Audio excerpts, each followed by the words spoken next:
entendu les camarades. Hein. Alors première chose, c'est que de toute façon, on a eu un mouvement exceptionnel, d'une force tout à fait exceptionnelle. Je crois qu'on peut s'en féliciter, et c'était important qu'on ait ce mouvement exceptionnel. Alors d'abord, il y a la manifestation. Nous, on a annoncé, moi j'ai annoncé près de 3000 personnes. Hein. Voilà. On n'a pas encore les chiffres de la grève, on a quelques chiffres de grève qui sont quand même des fois impressionnants. Voilà. Donc tout ça, on va le voir dans les jours qui viennent. Je pense que ça, de toute façon, personne ne peut l'ignorer aujourd'hui. C'est le premier point. Alors on a rencontré 3 personnes. Il y avait M. Devis, qui est conseiller social du Premier ministre. Il y avait M. Ville, Christian Ville, qui est chef de cabinet de M. Repentin, et Mme Lecor, qui travaille à Matignon, dans les bureaux du Premier ministre. Voilà. Alors je vais dire un certain nombre de choses. Je pense que les camarades qui étaient avec moi compléteront ou modifieront ou autres. Je vous donne un peu mon impression en sortant. Comment dire, on a eu en face de nous des personnes qui ont beaucoup insisté pour dire qu'ils ne soutenaient pas, qu'ils ne laisseraient pas tomber. Voilà. Voilà. Bon, on leur a fait remarquer que ce n'est pas la première fois qu'on disait ça. Que, par exemple, au mois de juin, c'est exactement ce que vous nous avez tenu comme propos, et qu'on reste toujours dans la même situation. Là, comment dire, on n'a eu aucun élément qui permettait aujourd'hui d'avoir des réponses par rapport aux questions qu'on posait, et en particulier par rapport à la principale question qu'on posait, qui était est-ce que l'État va enfin donner de l'activité à l'AFPA, ce qui permettra de donner de l'oxygène à l'AFPA, mais ce qui permettra aussi, ce qui ne serait pas forcément inutile dans la situation actuelle du pays, de former, de qualifier et de faire en sorte que les gens puissent retrouver du travail. Ce qui est après tout quelque chose de rentable, socialement, mais aussi économiquement. Voilà. Sur ces questions, comme sur les autres qui ont été posées, nous n'avons aucune réponse. Il y a eu deux éléments qui ont été apportés dans la discussion, qui étaient l'AFPA va rester nationale, mais quand la question a été posée par les uns et par les autres, savoir ce qu'ils entendaient par l'AFPA nationale, nous n'avons eu aucune réponse sur ce qu'ils entendaient par là. Et la deuxième question, c'est sur les baux amphithéotiques. Les choses, semble-t-il, sont fixées au niveau du choix, c'est-à-dire qu'ils sont pour le patrimoine, sur une solution de type baux amphithéotique, mais aucune indication sur, par exemple, sur le montant du loyer que vous allez payer. Et quand, pour finir, nous avons dit, si pour l'instant il n'y a pas de décision, quand est-ce qu'elle va être prise? On nous a dit avant la fin de l'année. Mais ils se sont beaucoup concertés avant de nous dire avant la fin de l'année. Et nous n'avons pas de réponse particulière par rapport à la date qu'on aura la réponse. Voilà. La seule, peut-être un élément de réponse, c'est qu'il y avait parmi, donc, dans la délégation gouvernementale, il y avait M. Christian Ville, qui est chef de cabinet de Repentin.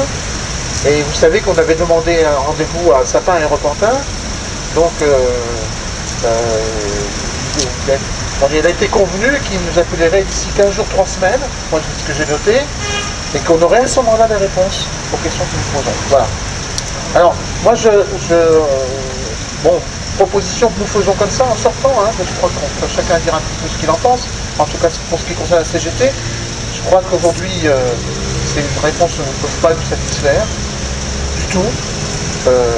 Elle montre qu'on avait des gens embarrassés en face de nous, parce qu'ils ont quand même pris conscience de l'ampleur du mouvement. On sent des difficultés peut-être entre les différents ministères. Et nous, ce que nous proposons, c'est que ce qu'on va proposer là, sous forme de communiqué dans les heures qui viennent, c'est que dans tous les centres, les salariés se réunissent, qu'ils s'informent de la situation et des résultats de la grève, et qu'on commence à discuter sur la suite qu'on veut donner au mouvement. Hein, tant qu'on n'a pas obtenu ce qu'on souhaitait, il faut que les choses soient ainsi.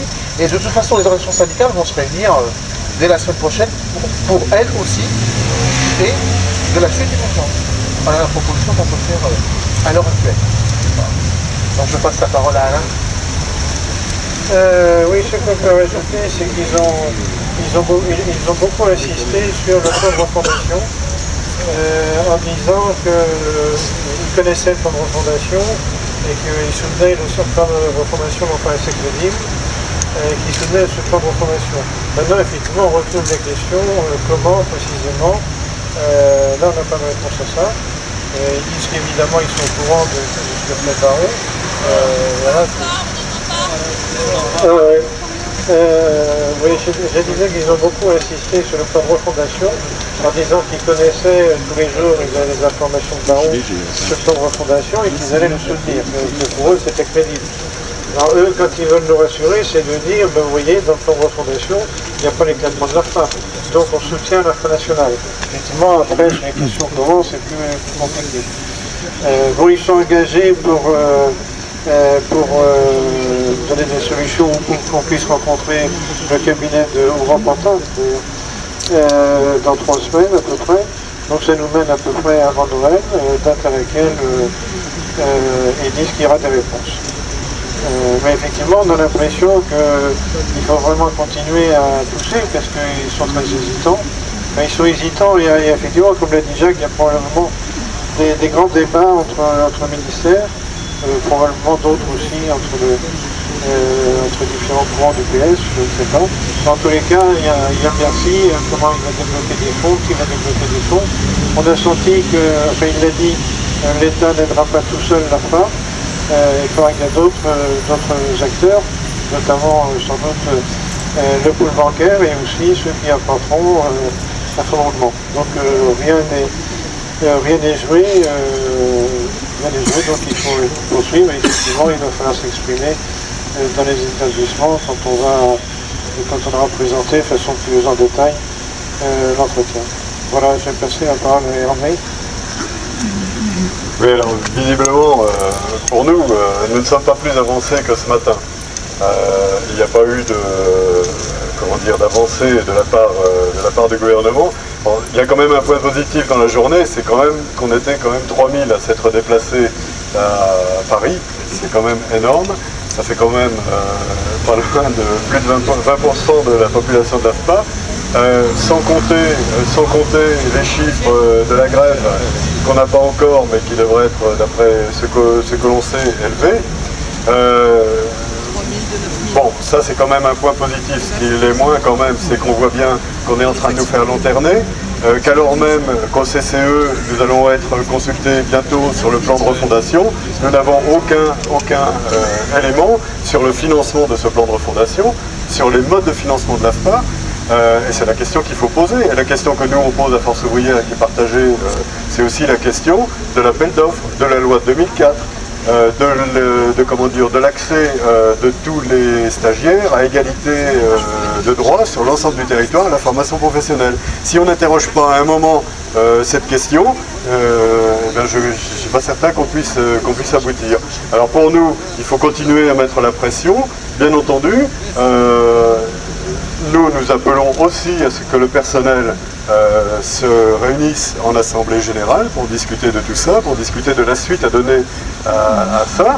Mais nous disons également que la question de la grève jusqu'à obtention des revendications doit être posée tout de suite, ici, tout de suite. Bonjour.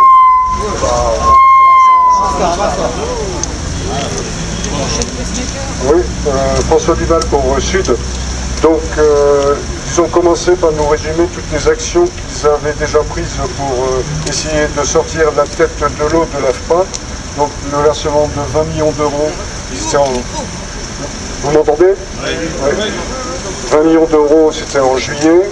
Ils avaient travaillé avec le CIRI, qu'ils avaient relancé les régions et aussi Pôle emploi. Ensuite, ils ont réaffirmé qu'ils étaient bien conscients qu'il fallait un plan d'action long terme pour l'AFPA, mais que l'État ne pouvait pas sauver l'AFPA seul. Donc ça, c'est en fait, il faut que les banques entrent dans le pool financier. Une petite information au passage, la BPI n'interviendra pas parce qu'elle n'est pas encore en fait créée et que ça serait trop long comme dossier à monter.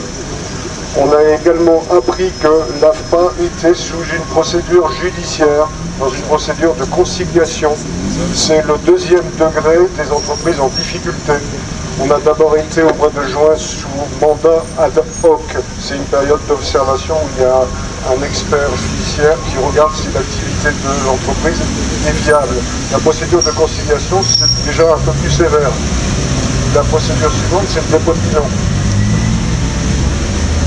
Alors, l'AFPA sera convoquée le 21 janvier dans le cadre de cette procédure de conciliation.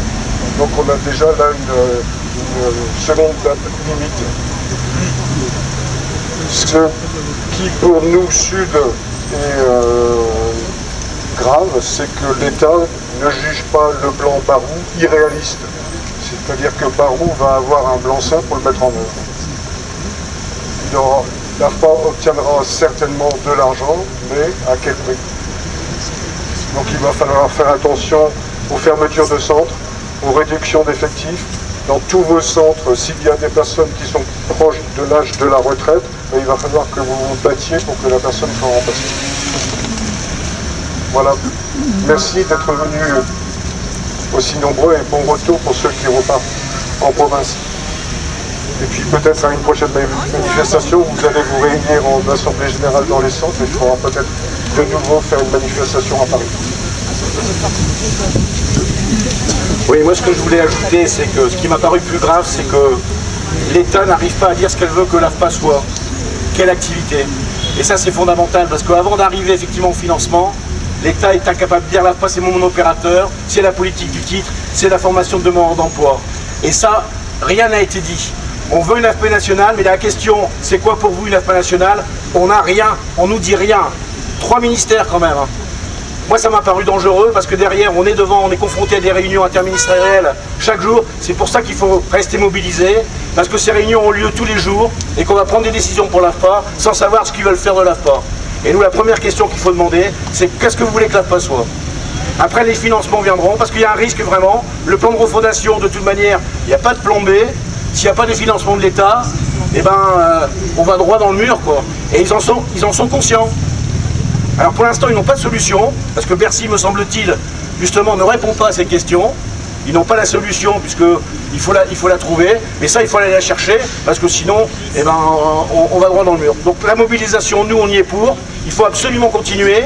Ils nous donnent une réponse le 22 décembre. C'est vrai, un peu à l'arraché. Mais cette décision, on la sait ni positive ni négative, c'est une réponse, et donc on le saura. Et ça nous paraît dangereux parce qu'on sera consulté sur le plan de refondation bien avant, et ça nous paraît, voilà, ça nous paraît complètement déconnant. Merci à vous en tout cas. Des questions?